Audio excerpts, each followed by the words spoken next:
How do you communicate during crisis, challenge, or change? Stick around. We are going to talk to Traci Ruiz, Traci with an I. I'm so excited to have another I, Traci. I can say I have less than the numbers on my hand of people that I've met with Traci with an I. So we are going to talk to Traci Ruiz about how to handle communicating in this type of situation. But before we do, I am Traci with an I Poe of Communicate Great, and I am the host of the Communicate Great podcast. If you have not hit subscribe, go ahead and do that. Hit notifications, go find videos, make comments, share all of the things because we have some fantastic guests on our podcast and they deserve all of the love. So go check all of our videos out. All right, Traci, thank you so much for coming on. When you and I talked a couple of weeks ago, I was very excited about asking you onto the podcast because I can say I have never had a guest on who does quite what you do. So why don't you tell our audience who you are and what you do before we get into our tips? Yes, I'm Traci Ruiz. And Traci, have you ever been offered money for sex? After a 25-year police career working undercover as a prostitute and buying drugs, I now equip leaders to make tough decisions during crisis, challenge, or change. Wow. So I deal in high stakes leadership after a 25-year police career. You can imagine that. Now retired and full time into my professional speaking career and providing workshops and strategic consults for leaders and emerging leaders. Okay, as somebody who helps other people with sometimes with their elevator pitch, I have to say that is a fantastic way to start one with, have you ever been offered money for sex? That is great. I love it. I love it. And I can say, no, no, I haven't. No, I haven't. Okay. So I'm very curious. Obviously you have a background in law enforcement. And so you're retired now. Is that correct? Yes, I am from the police department. Yes. From the police department, from law enforcement. Okay. So I'm just curious. Well, you and I talked. I kind of have an answer, but let our audience know. I'll be curious for them.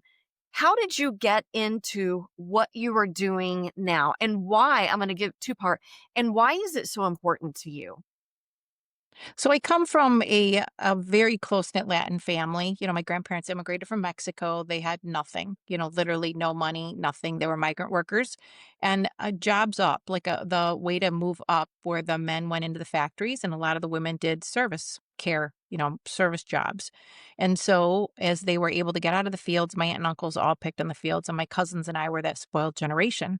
So we knew growing up, we were lucky. We didn't ever have to pick in the fields, but we always had a strong work ethic. And no matter how little we had, we always had love and food on the table. So that was a blessing that we never went without. Some people, when you're growing up and other people have lots of money and the ability to do things, college was not talked about. That was not even on the radar. It was Yeah. about taking care of the family. Mm, So I look at, as a young age, I knew at 15 years old, I was destined for a police career. I was mesmerized and knew that's the path I was headed to. So I found an Explorer program, and it's a youth program where those who want to go into law enforcement or think they want to go into law enforcement can join a program. It's a once a month meeting. They were very popular back in the day when I was growing up, and we had 4 different choices. And I ended up really taking a liking to our university program. And so I was pretty much raised in that police department, which was at a university, a major university. So mm, college was always on my radar, but it was not talked about at home because there was no ability to afford that. So I knew that I was going to go someday because it's the only way you can become a police officer. So the biggest part, when you say how I was destined for that career, there was no one in my family that had ever come from law enforcement. There was no one that could help with those, learning the job, knowing the job. But I knew what I was getting into through that Explorer program because it was a little taste of an education, so to speak, an education into law enforcement. And the biggest, when I look at it, I for so often, my grandmother would say, "Oh, mija, don't say a word." She would tell me in Spanish, "Don't say a word, don't say a word."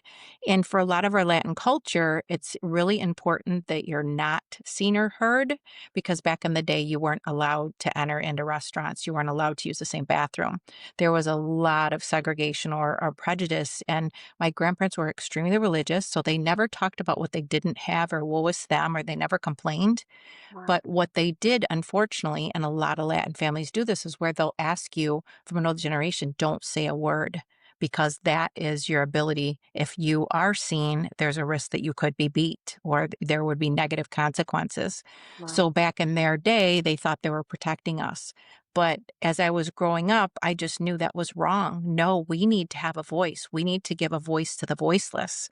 So that was my big, in law enforcement, I knew I could help, the masses, and I could also give a voice to the voiceless, which is what I've done throughout my entire career, and then rolled that into my now professional speaking business, which is all about high stakes leadership, equipping leaders to make tough decisions during crisis, challenge, or change.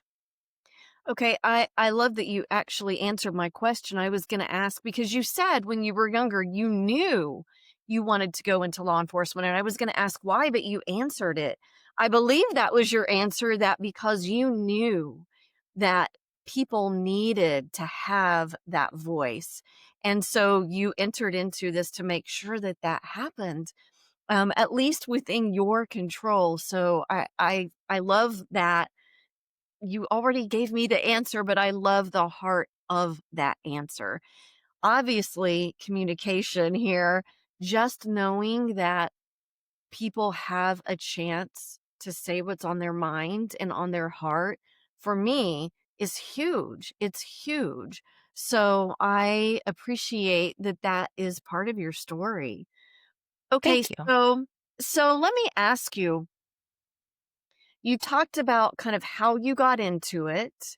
And before we get into your tips, I just want to unpack this a little more. Can you just kind of talk about some of the roles that you had in law enforcement before we get to your tips?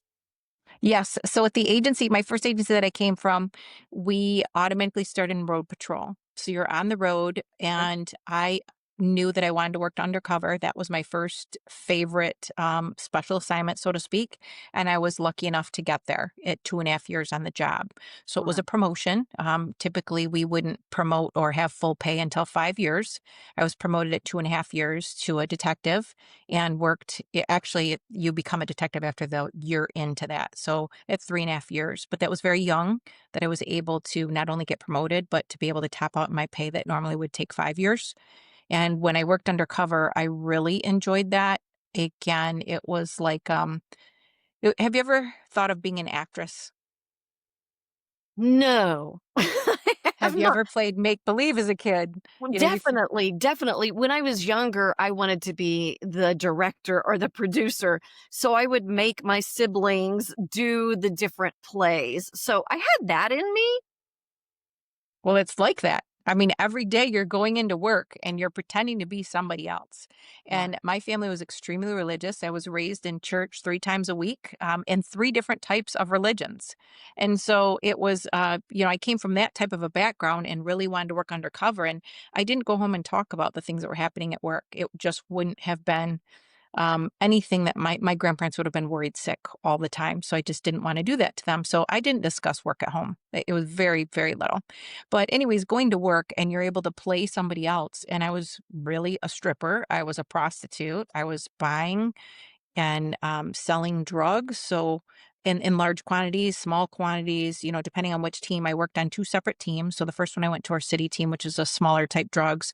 Back in the day when I was working there undercover, it was really a lot of crack cocaine and marijuana. And then is towards my latter portion where I went to our larger tri-county metro narcotics team, then I ended up buying in the first black tar heroin we had back into our community. It hadn't been in the community for years and it was coming straight up from Mexico. So that the lab, the state police lab was really excited when that came in because they're like, this is so harsh. I mean, this is extremely pure and you're getting this is coming in straight from Mexico. So they hadn't seen that in a long time. So we knew we were into something. Again, it's like if you think about being the director of your play, I really was the director of my own play. And I knew that communication was key because every time I was out there, it was me versus me. And Right. even when I would go into these houses, I would go into apartments. A lot of times when I was on the city team, typically we like to do background and do background checks and work up people's intelligence. And when we say intelligence, it's like where do they live, where are they from, driver's license, who do they associate with. Oftentimes, because I could get in places that the guys couldn't get into, and especially not only being female, but the language. So Mm, I would be sent into places oftentimes cold. And when we say cold, we mean someone patrol arrests somebody and they're under arrest in the jail and they might be searching them and all of a sudden there's names, street names, and then numbers to go with them. So then the officer, will ask them, do they want to work off charges? Do they want to be an informant? Some of them will choose to work as being an informant. And they would give me these numbers cold and then I'd be out on the street buying from people. So when I would be entering these apartments, these houses, we didn't that oftentimes we didn't have the intel worked up on people to know who they are. So when you're going in there, you have to have the gift to gab. Communication is critical. And mm. it one wrong move would definitely be fatal. And I had a situation, and I'd be happy to share that with you if you don't have other questions right now. Well, I was going to say, now that you're bringing up, you've mentioned communication several times, and that was a perfect segue into when we bring guests on, we have them share within their niche, their expertise, tips on communicating. So let's hear your story because obviously it's about communication. I'll take us out from under the cover role and I will take you back to patrol because Okay. that's where I Oh, started as a police officer. So okay. communication was key. We go through a police academy several weeks long. And when we get in there, we do extensive amounts of report writing. We do shooting. We do hand to hand combat, working on a little bit of de escalation skills Mm, and domestic violence. I mean, there's several areas that we're trained in, but it's really just scratching the surface. When you get to your agency that hires you, then you go through some agencies don't train very much and other agencies train extensively. I came from a very good department where we had a very elite training cadre where I was well trained, well prepared. I became one of the instructors. So our other people were well prepared and well trained. And we would say, we can go to the line and we can shoot over and over and over and we can be a marksman. But the reality, I would say, is your mouth and your pen. Back in the day, we would write reports and, we moved to computers at some point.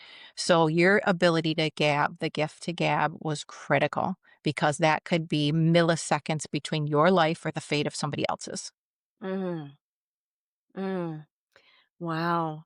Okay. So that's a lot of pressure. That's a lot of pressure. And I'm beginning to understand why you do what you do now because the pressure. I mean, think about when you're just having a normal situation where where you're communicating with someone, there can be pressure in that. But often, most of the time, just in your own home, it's not a matter of life and death. In your situation, you're having these conversations with people where it is life or death very often. So that is a massive, massive, I can't even imagine massive amount of pressure for that situation.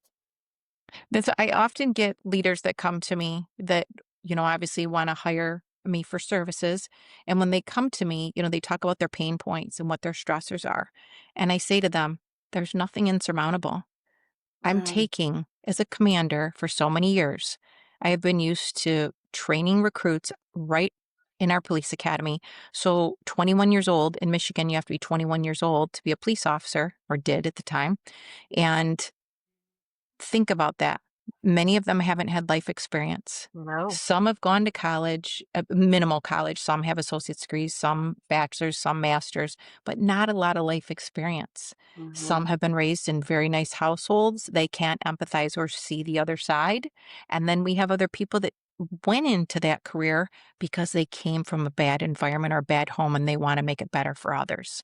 So Mm, there's a wide variety of officers that choose to go into the field and why. Their why is it's very interesting when you talk to people and asking them their why.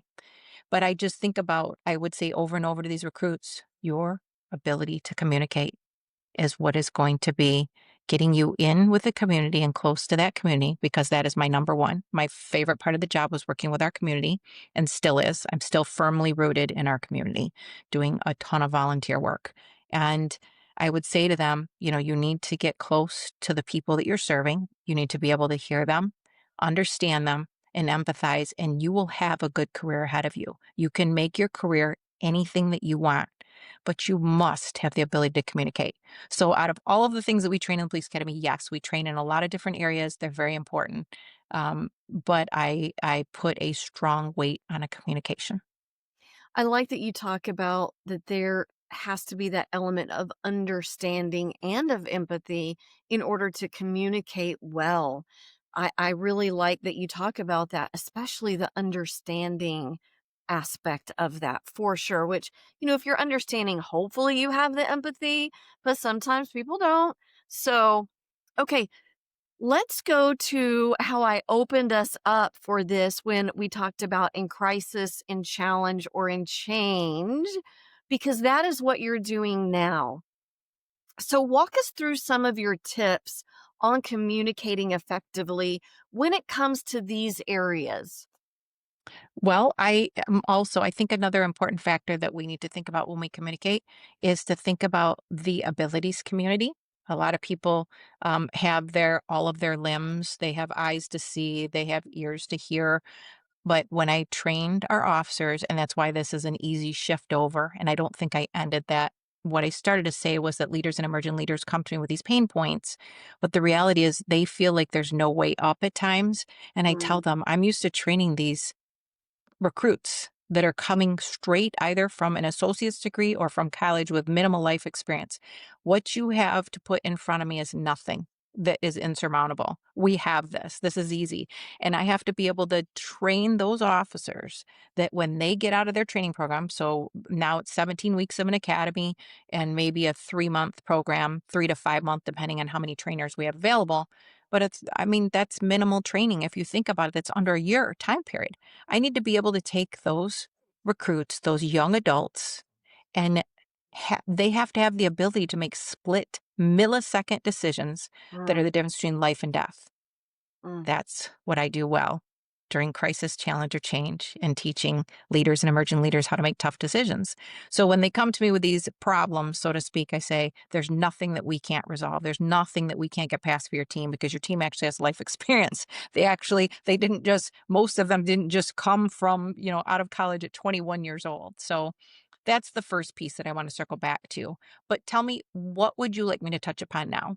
I'm sorry, I don't want to miss your question. No, no, no, no, no, that's fine. I'm just trying to draw the conversation out of you because you're so fascinating. There's so much good stuff. Well, Thank let you. me just make a comment first before we kind of go back. But when you talk about that, you tell these leaders there is nothing that we can't, cover, and there's nothing that's insurmountable. I really like that because that is giving them a hope. And sometimes when people feel hopeless, and I am sure you know exactly what I'm talking about with your background, when people start to feel hopeless, not always, but a lot of people, that shuts communication down because then they start thinking, oh, what's the point? Right. And so I love that you are telling these leaders, yeah, we've got this. We can do this. So, my question was when you are working with the leaders, what are some of the tips that you might give them when it comes to these things, these crisis, challenge, or change? What are some of the tips that you might give them that is rooted in communication?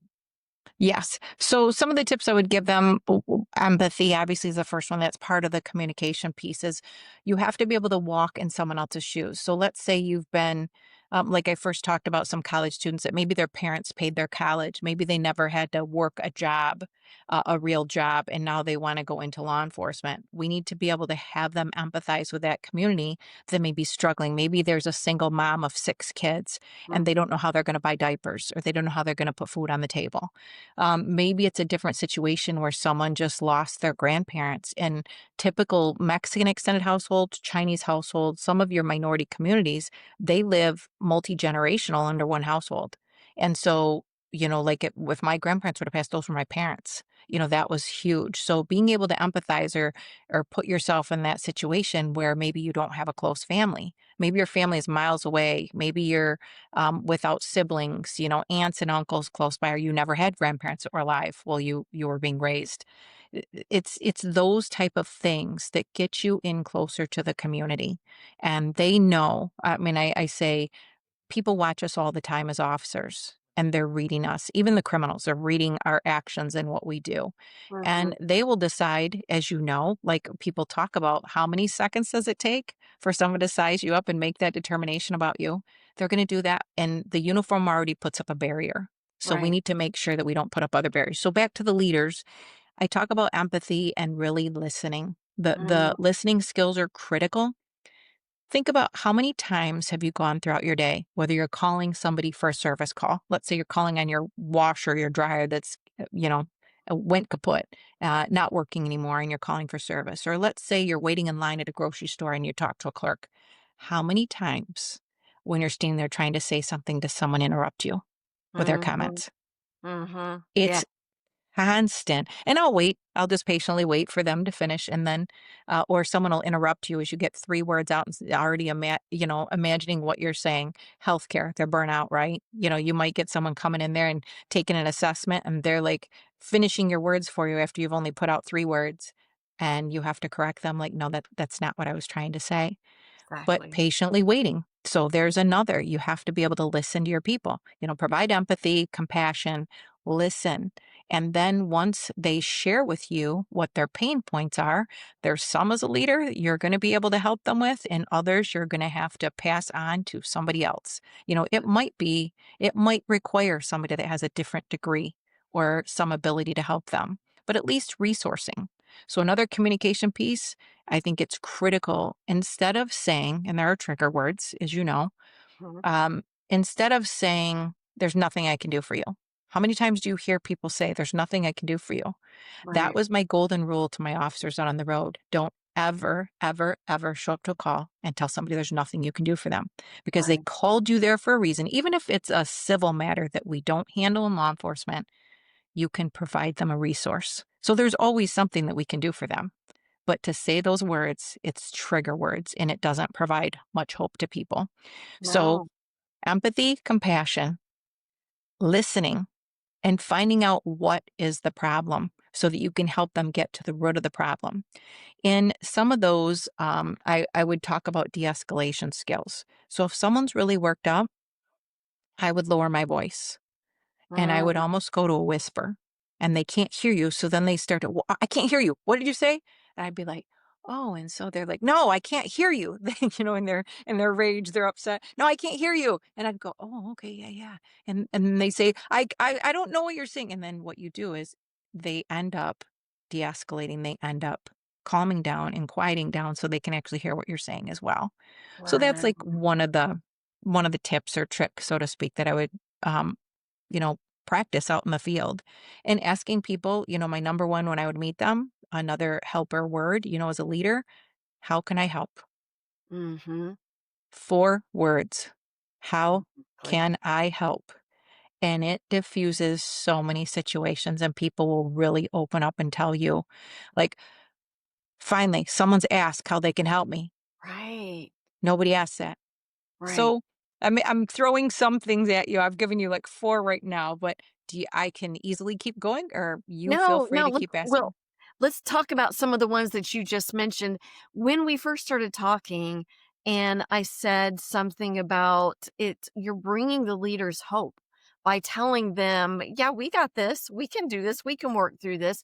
So, what I'm hearing over and over again is whether you were in law enforcement or whether you're working with your leaders now, I feel like one of your big messages is one of hope, even if it's not spoken.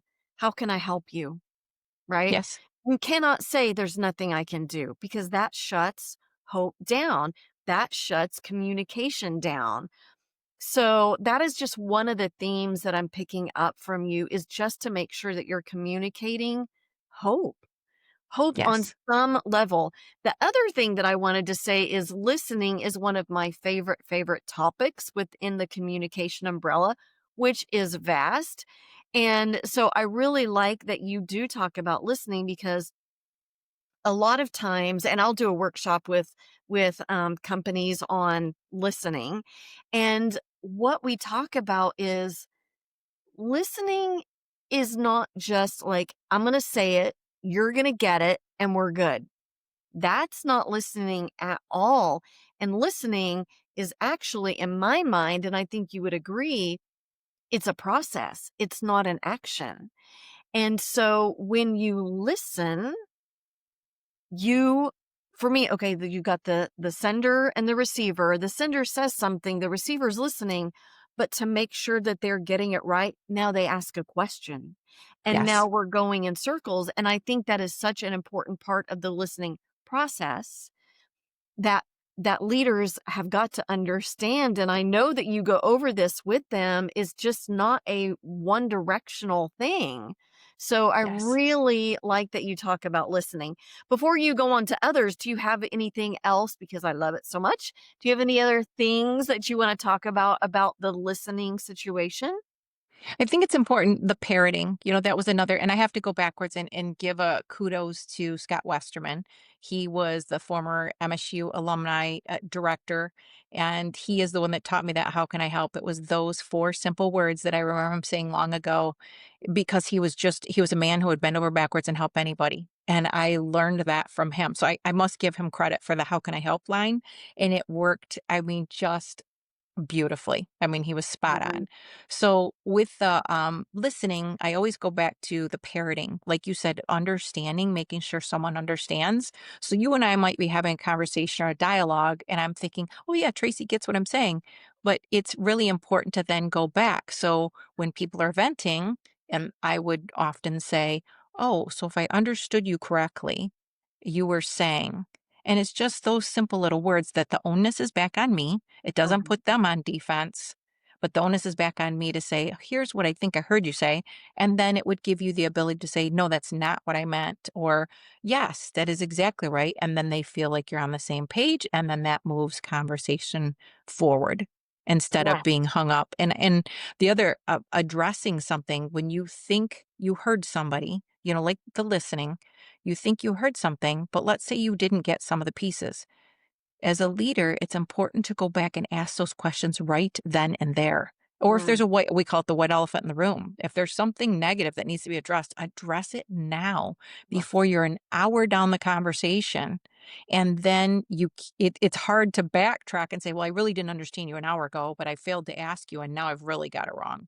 And then you don't move the conversation forward. You're going backwards, working backwards. Right. Right. Yes. Okay. I love that. I love that part of listening, that it's so important to address everything. I don't know if it was you and I think maybe you and I were having a conversation before we started recording, but I was having a conversation with someone else yesterday about communication and about leaders, and how so many times leaders withhold information, whatever their reasoning is, they withhold information, and how damaging that can be to all of those around them, under them, all of that. So let's talk about that for a second if you're ready to move on. Absolutely. I think that is critical. That as a leader, there's a time and a place where, it might not be the exact time to tell your people something negative, but you have to find a way to do it. And I'm going to give you an example. I'll go back to my first police career. Okay. I had so much respect for Chief Mark Alley. He was my favorite boss, my favorite chief, and he was very open in communicating, very smart man. And when we hired on, our police department, we're the capital city of Michigan, and it's the cream of the crop. Everybody wanted there. It was hard to get in at the time. Now, of course, officers, you can't fill enough officers nationwide, right? But back in the day, it was hard and you were on wait lists waiting to get in. So at the time that I was hiring in, if someone had said, oh, your agency or other agencies around the nation are going to suffer a layoff, we're going to go through a recession, I would have been like, not going to happen. So lo and behold, fast forward, oh gosh, let me think about it, 14, 15, 16, 17, 17 years into my 16 and a half years into my career. We are in a recession, and I had promoted. And at our agency, every time you promote, you're at the bottom of the seniority totem pole. Mm, So at the time, I had had a serious accident as well. I was hit by a car. Headed on my way to work on my bicycle. And so I was like life, it was supposed to be a fatal accident. So I'm like rehabbing, completely immobilized. And my chief had called me at home and literally called me on the phone and said, Tracy, I know you are laid up right now and your future is undetermined after 16 and a half years on the job. I need to be honest with you. We're going through a recession and we might be doing layoffs. And if that happens, you are one of a few commanders that will be laid off because I had promoted, I don't know, a year prior. And so where there was seniority, you fell to the bottom again of seniority. So we would have 1 year police officers that would be keeping their job, but there was myself and a couple others that would be at risk of losing their jobs at 16 and a half years on the job. So it was really because we were in different unions. So the police officers and detectives were in one union, command was in another. But I so appreciated my chief for calling me at home and having that conversation. And he went back to work and he let all the troops know we're in a recession. This is what's going to happen. And I'm letting you know that Tracy, as well as so and so, he provided the names. If we lay off, these are the people that would be impacted. Well, lo and behold, they were able to save the city. We didn't get laid off, but okay. I so appreciated the candidness of him to go to the troops to tell all of us, plan ahead. Like there are people that had just bought houses. There were people that had just had babies, at home. So they were like some, their spouses weren't working. So I mean, he knew the impact that that was going to cause on families, and he stepped up to the plate like a true leader, had the difficult conversations, and it allowed people to be able to make plans with their personal lives. What Mm, are they going to do? How will they do childcare?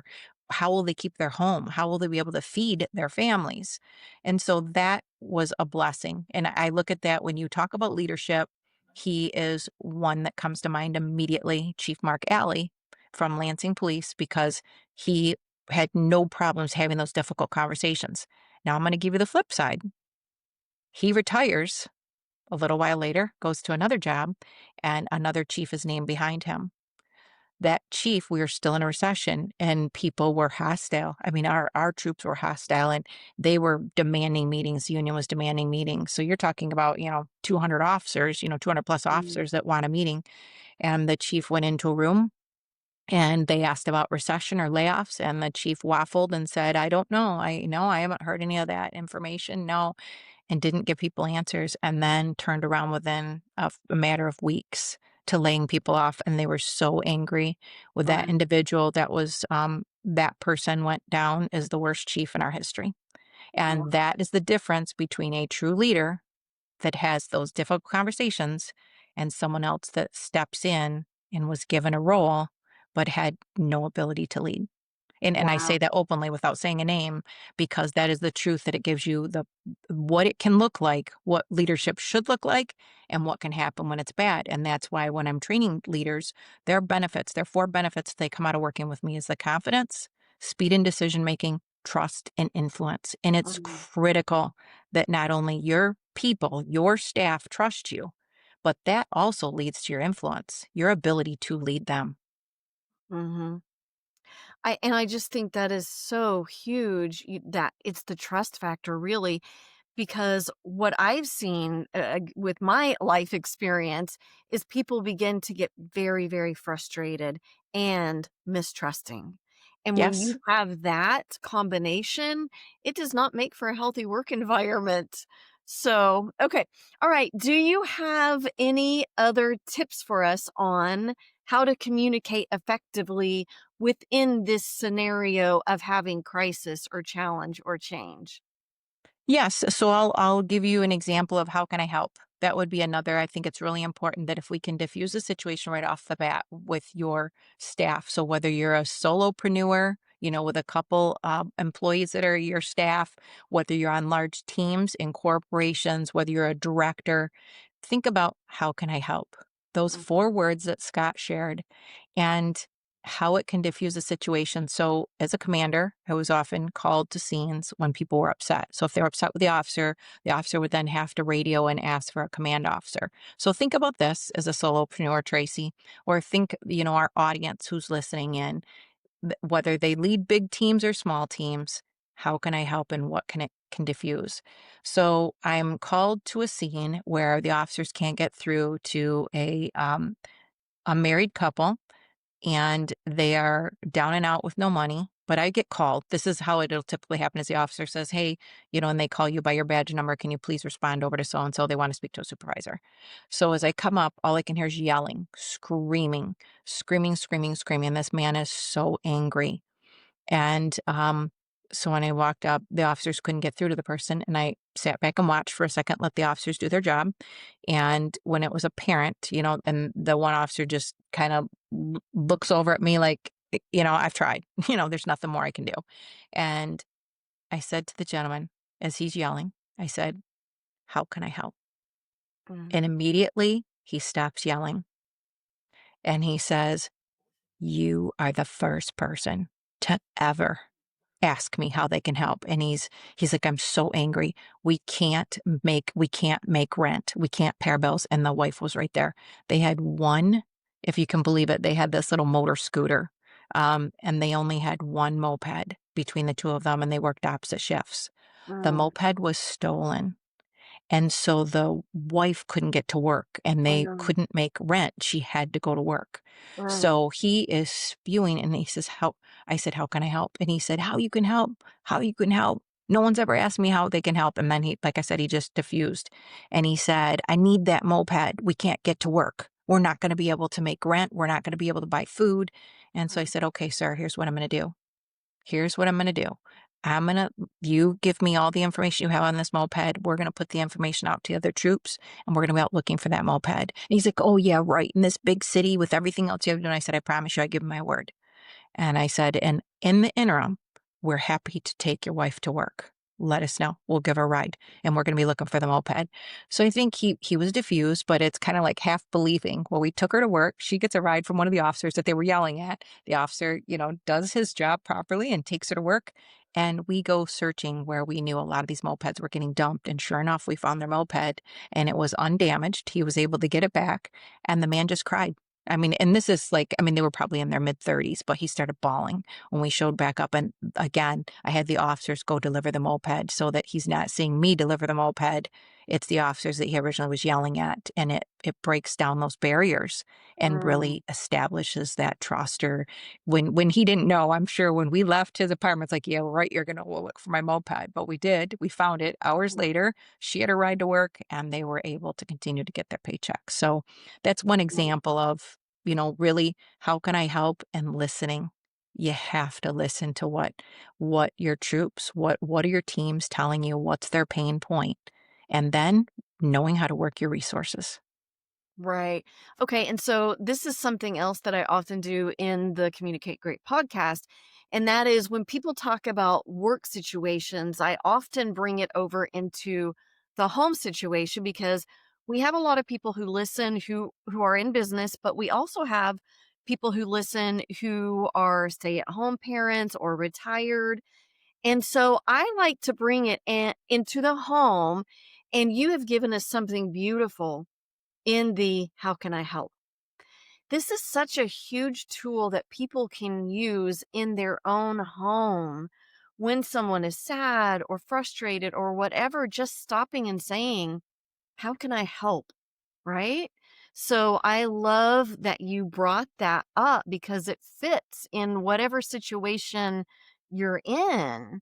So, do you have any other thoughts on that in terms of the home life? I do. There's so many ways that what I practice within work, whether it was through law enforcement or whether my professional speaking company and workshops and working with leaders now, the same strategies apply. And these leadership strategies are critical. And what I typically, when I'm working with the leaders, I'm helping them to make tough decisions. And I have a Mm, 6 step framework. It's called Decide. And it helps you walk through how do I make those tough decisions. mm, So I explain to them this formula, the 6 step model that I give you can be used at work. and at home. It's been proven, tried and true through all of my 25 years of law enforcement career. It was used with birthing a child. It was used with friends who have loved ones that they've had to put into homes, nursing homes. Very difficult decision for people, of Mhm. course. So I'm going to give you a funeral situation Mm. where one of my coworkers, former coworkers, passed away, and we always pay our condolences. And so there's several of us that went over to the house. Some of the commanders went the day before. I couldn't get over there till the next day. So the person was ill. They had cancer and it was terminal. We knew like we were at the end of life. He was at the end of life. Mm. So some of my partners went up there and paid their condolences and left. And I went the next day, and two of my peers, one of which is a pastor, he's amazing, and very close to that individual that ultimately died while I was there. He passed while I was at the house. And so the pastor had been there for the last couple of days. Another one of his best friends had been there. And nothing against men, but it's pretty direct on, do you need anything? And usually somebody who's grieving is not going to say, yeah, by the way, could you get me a loaf of bread? Or could you get me some food? I'm really hungry. I haven't eaten in a while, or maybe I'm not hungry. Could you just relieve me for an hour or two? Most people are not going to say that. So you have to be the one to bring these ideas up to them. And that's why the how can I help? Not only is it a diffuser, but it really allows people to open up and feel like they can trust you and that you really mean it. So Mm. I go over there the next day, and again, this is not by any means a kudos to me. It's about how can I help. Really, I want to circle back to that. And so when I went over there, there was the grieving wife and the stepdaughter. And they're adults, of course. I mean, the stepdaughter, I don't know, she's in her 20s. And so I listened to them, and said, they were so excited. They're like, the chief had been here and some of these other people had been here that, of course, we all had worked together. And then I said, what do you need and how can I help? Mm. And the stepdaughter just started crying. And Right. she's like, we can't make rent. We're not going to be able to make rent without his paycheck. And I said, have you eaten? And she's like, I said, when's the last time you've eaten? Because I recorrected myself, like, have you eaten? And then I said, when's the last time you've eaten? Right. And she said, I think it was yesterday. And I said, how about I go get you both some food? And then I said, what else? Tell me what else is going on here so we can, and he was still alive at that point. So Mm. then the stepdaughter, because the mom was having a real hard time, then the stepdaughter says, I can't keep this tank running. Well, it was when I had her show me what the tank was, it's this oxygen tank. And she says the electrical plug is not working right. And I'm like, oh my gosh. And she's like, I'm afraid to have a fire. And all I'm thinking is he's immobile in this bed. So luckily, one of my sons is an electrician. So I said, as soon as he gets out of work, he'll be coming over. So I called him. He was on his way. But then she says, I said, what else? And she said, well, I can't bathe him because something happened to our faucet in the bathroom that's on that second level where he's at. And I said, okay, let me get that taken care of too. So again, knowing your resources, and our son's friend is a plumber. So that was a easy phone call. This poor kid's driving an hour and a half away to get home after a 12-hour, 14-hour day. And I, get a hold of him on the phone. I said, look, I'll make it worth your while. Just please come over and don't worry about the money. I'll deal with you later direct. And Yeah. so both those boys came over and my buddy passes in the interim. So they're Mm. pulling into the driveway, and I have to go out there to tell them he's now passed, and you're going to have to work around him. So both those boys, they're in their early 20s, and they took it like a champ. And I said, the wife and the stepdaughter really need some help right now. So I need you both to go in and just do your jobs, and you're going to have to work around him. And I'm working on getting a victim advocate and getting the people here that we need to help. Wow. And so they both went in there like troopers and did what they needed to do. But again, it was a how can I help? And then I went and got Right. them something to eat. So several people had been at the house. They never asked. They paid their, they paid their respects. I'm sorry he's Right. sick. But the Right. reality is then that family member, I was able to get them victim advocates who work on behalf of our department. They're wonderful. They're Wow. volunteers.